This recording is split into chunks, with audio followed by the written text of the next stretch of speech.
What to do, Honda family? We are back for hopefully the third and final installment of getting my GSR back together. This is my b18c. This is my race car. This is my baby. It has been fallow, just laying here in the field of Hondas at the Honda library. And so we have a few things to do to finish this job. One, we finally got that part we needed. It's not on the bag, it's on the piece that it needs to be on, but this is the part number. See it good. This is the lower timing belt cover gasket for the P72 oil pump, which is different from the other one. So today we have to get that lower timing belt cover on, get the upper timing belt cover on, find one more bolt because there's 4 in the previous cover and there's 5 in this cover. So I want all those to be secured. If I took the time to buy a freaking $70 gasket, I will find that one bolt just to keep anything bad from happening, and then the valve cover will be re-secured on top. And it's almost time for oil to go in there. Probably won't start it in this video because I want to make sure there's plenty of time for the RTV and the valve cover to seal before I start moving the oil through. The oil pan should be nice and sealed, and then the crank pulley will go on today. And then once that's all tight, the wheel will go back on. This thing will go back on the ground. And last but not least, we will need to tighten up the engine mount because we had to loosen it so the engine would drop far enough so we'd have access to the crank pulley bolt. So give me 5 on my black hand side and let's go. So that package I was holding, that is that rubber seal. It goes in here. It's got this chalky white on there. Don't know why, but that's what I needed. So this is what's going to go on. I'm going to probably put this on first. And then everything else gloved up, so we're ready to get that love up. So here we go as we walk over there. So we got this cover, this will be tightened last. The crank pulley bolt we used to get this thing in time, that'll come back off. So I can put in a little, so I can put an actual crank pulley, which is sitting around here somewhere. I will find it. So I gotta find one more of these cool shoulder bolts. And blue Loctite is what's gonna secure that in once it gets tightened in there. I'm a man of value. I believe that there is only red Loctite for everything. I use red Loctite to hold these little mofos in, and look, none of them ever came out. They don't even get loose. I don't even check these. They are tight all the time. But for the crank pulley, it's gonna be blue Loctite, and so my housemate says he has some, so I will find that, and we're gonna use it to make this awesome. But yeah, so close to this thing being back on the streets. Let's back it up. We need to get all the spider webs off. We need to get the wheel back on. So many amazing things are going to happen today, so we're working on it. I don't know how much of this is ideally going to be visible, but we can have a lot of exposition of me talking about stuff. Most of these are a lot easier to get from the bottom. I got most of them on except for one. I had to come up to the top, just this very back one. It's just hard to reach around the alternator. But yeah, it's just a bunch of 10 millimeters, and just making sure it's aligned with that back cover. These things are important in California apparently because somehow it's too hot boy racer to not put them on for the state. So you just gotta make sure they're on there. And it just takes a hot second to get your hands in all these tight spaces. But it'll be absolutely awesome when it's done. And I was able to pull off the valve cover gasket without it ripping, so I'm going to clean off the RTV that's in there. I'm going to wipe that off next. I think that crank pulley will be the last thing I put on. I was trying to hand tight the oil pump, but I realized that wasn't the bolt I was trying to get.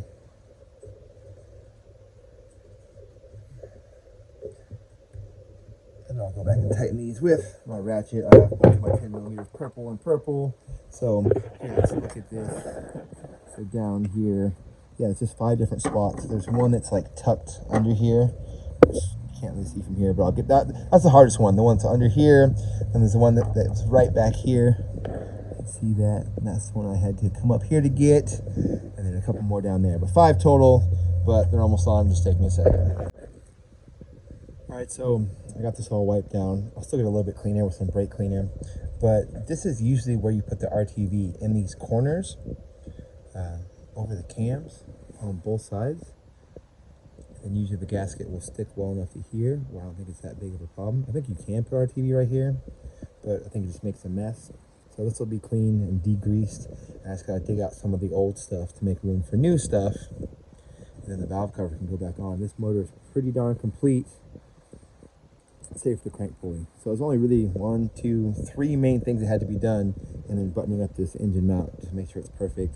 And then I can put the wheels back on, torque them to 80 pounds, I believe. I've not done that before, and I've had lug nuts fall off, so I'm very careful with that to make sure they do get properly torqued. But yeah, the excitement is building. I don't think I ever market these videos as like how-to videos. They're just more like how I'm gonna do the video. You're kind of just hanging out with your homie James, putting Hondas back together, which is probably one of the most fun things in the world. So I'm gonna try to do this fairly quickly. But I'm taking a clean towel and I'm wiping off this old gasket because it was on there for a total of about 30 minutes.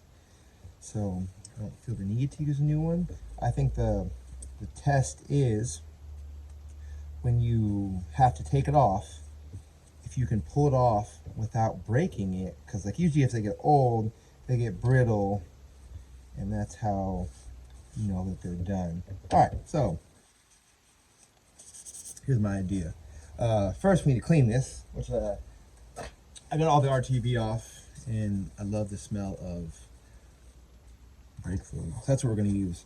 And a big part of me doing this job was, one, not dropping the razor blade I was using down into the cavity of the engine, because that would take all day going back to town, finding like a magnet at like Harbor Freight, and then trying to fish that razor blade out. So I didn't do that. And then I also had to be careful not to drop copious amounts of dried RTV that were on here in the first place onto, like, into my engine. You know, my housemate asked me, did I clean out the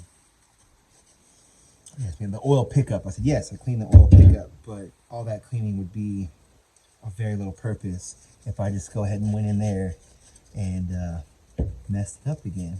Oh, yeah. I don't want a bunch of towel in there either. Okay, new towel. So it's pretty clean. It's ready to go. So I'm going to put some gasket maker into each of these corners, the same thing. So I have this one, Permatex, good brand. This was 90-minute gasket maker. So it doesn't really mean it's ready in 90 minutes, but I was looking through the instructions. It's like after you apply a bead of this stuff, what's going to end up happening is you need to hand tight everything. That's probably the cleanest way I could do that. Yeah. You need to hand tight everything, and then you need to let it sit there for like an hour or so, it says. And then you'll crank it down like the rest of the way. Let's do it by hand. That's super light. A little bit. Squeeze into there. And because you don't want all this stuff to squirt out, like right when you put it on, or else it would kind of defeat the purpose of doing this in the first place. And just enough. Stick in those corners. Okay, I think I got it good. And then I'm clean my hands. We did paint this valve cover nice. Wrinkle blue. This one came out really nice. I saw this one. There's a video about it. So let's put it in the right way. And those middle gaskets are like stuck in there so good, I don't want to mess them up. So I'm just going to leave them there. And try to get this on. All right. And it's cool because these gaskets have tabs on them that tell you if they're in the right way. There's a little tab right there. That's right there, putting this on.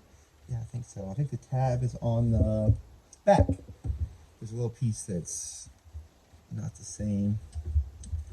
Right, yeah, so this is really easy. Just push it in. Use a little bit more brake cleaner on this. Just because I want it absolutely dry, because the oil is not very adhesive. So,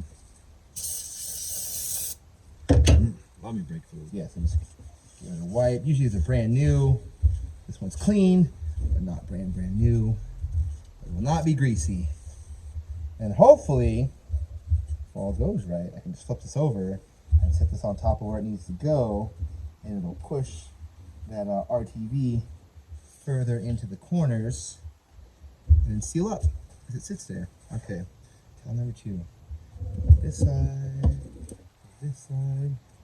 I think you're staying in place for the most part. And no, it did not. I wonder if there's a trick to doing this. You have to put a little RTV in here to make it stick. Oh, those hit the right spots. Oh, baby. Just stay in place. Like 30 seconds. Just enough to do this. This is always a pain. This is always something I need help with. You just gotta stay in there. It's not so hard. Just you want to go home? Stay in your home? Take everything else it hits. I wish there was just more clips on here that held this in. Like, man, putting that oil pan gasket. Oh, there's some paper towel in there. No, that's just gonna.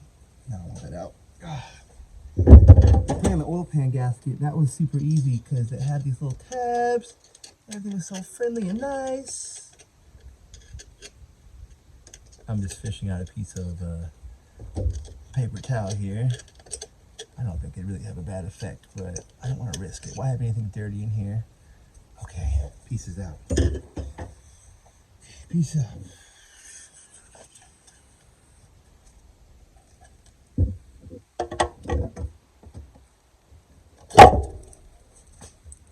How's it look?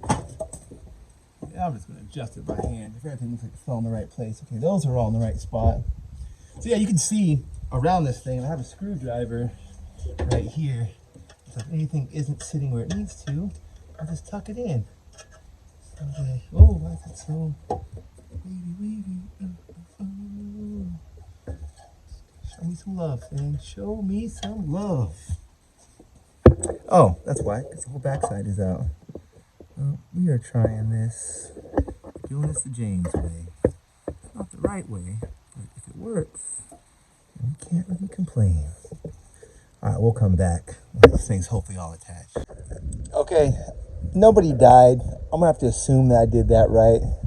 So after I got it on there, I ended up lifting the front and making sure this seal was on, and then sitting it down gently and kind of tipping up the back and taking a screwdriver and making sure it was all tucked up along that back seam, and then sitting it down.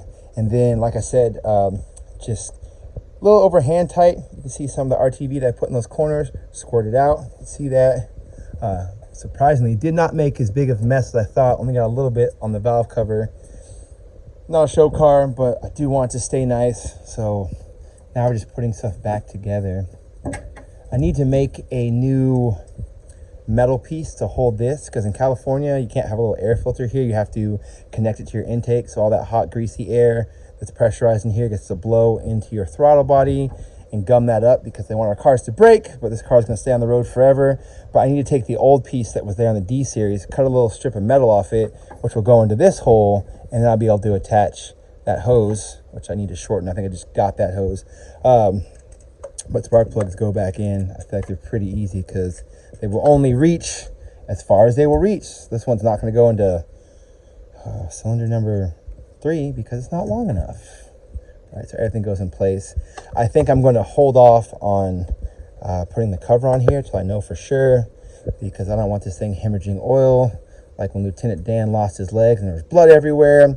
I don't want to spit oil all over. I think if anything, it's going to leak in the back, not the front, because I'm pretty sure I got that spot on. So next step is moving on. We're leaving this oil tester right here to make sure there's oil pressure. This is plugged in to the back of the motor. So when we fire it up, we'll see that we have oil pressure on here as well as on the gauge, because the light will go off like the warning, low pressure warning light. And then I'll give this a quick little wipe down while things are drying. All right, on to the big boy. We're going down below. Okay, so we're back under. This is a 19mm bolt that comes out of here. So we're gonna put a blue thread locker on the threads before it goes in here. And then there's a little notch in here. So like, oh yeah, so the washer needs to go on facing the right way. And this little notch in here. So you gotta make sure in your crank pulley, which is right here, you have that little key. You cannot lose that, or else it'd be bad, because that is kind of has like splines on it or like indents, but this is perfectly smooth and does not have those on there. This is actually a Honda factory part. This is not aftermarket. This is from the Civic Type R and the Integra Type R. They both have this single pulley, single accessory. So when this does go on, because the belt I have here is so snug, like when I loosen the bolt on the alternator, which reminds me I gotta tighten that when I put this back on, it barely moved. And so I had to take the whole crank pulley off to get this on. So I'm going to put the crank pulley in here and then put it up on here with this belt on here. Usually you would put the belt on after, but I'm going to try to do it at the same time just to save me the heartache of trying to stretch it later.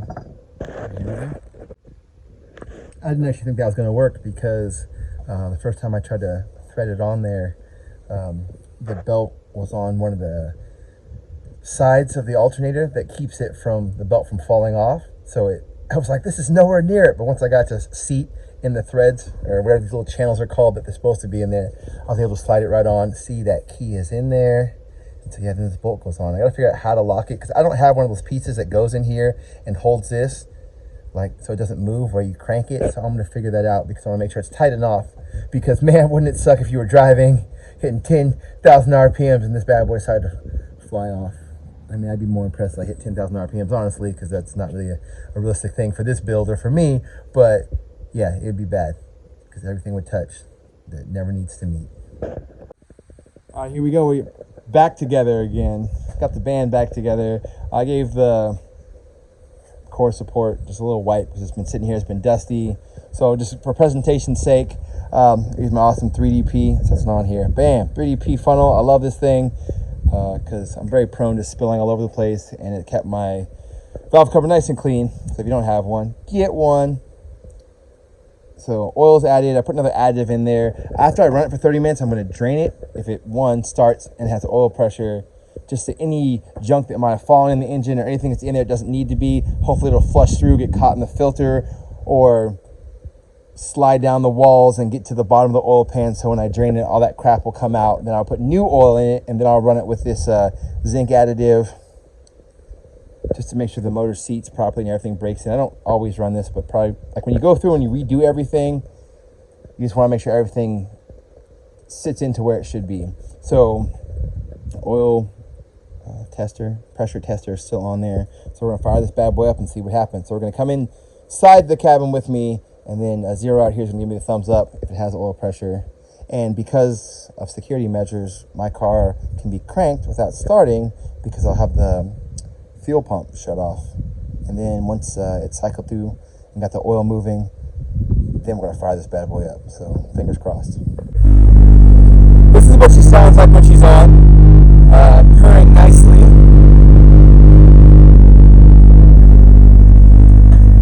It is not warmed up yet. We just got started. We had to deal with the starting switch being faulty because I was specially set up, whatever. So it's about 1500 RPMs. No oil light is on yet for low oil pressure, so I feel like the oil pump should be working. So we're trying to let everything warm up. The oil pressure gauge is dropping, which I don't super love because I guess it's not supposed to be below 20 psi. And it's sitting right at 20 psi, so we're running at 1500 RPMs. So we'll come back, we'll see how it's going. The headers are burning off, whatever crap was on there. Just need the oil pump to be pumping, that's all. Kind of just have to let it run to see what happens. Of course, as you rev it up, the oil pressure increases, which is fine. But the problem that we ran into before we took it all apart was that when it was at idling, sitting at like 700-800, where it sits comfortably when it's all warmed up, we were getting a low oil pressure light, and so that was bad. So we were very worried about that because I didn't want to shred everything in the motor if like oil's not getting to it and it's like rubbing dry.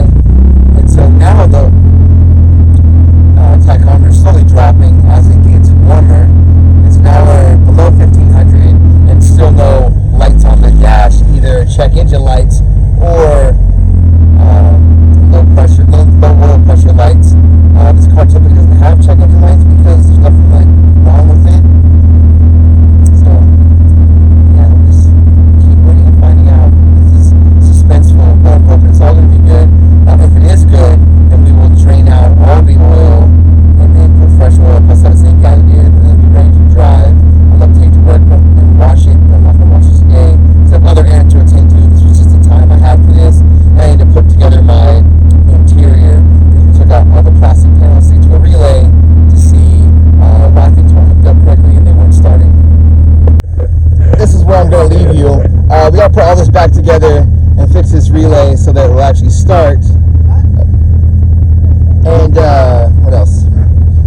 see I'll put all this back together. But it's running. I'm not getting any lights or oil pressure lights. I have a leak on the oil pump side. It's not coming from the oil pump, I don't think. But it's of interest. But at least it's up and running. I do need to change the oil again. But first I want to nail down why the oil is leaking and why my pressure is still a little bit low, but at least not enough to trigger a warning light like before. But Modified family, I will see you in the next one. Hopefully this will be all clean and maybe we get some rolling shots. I've never done that before.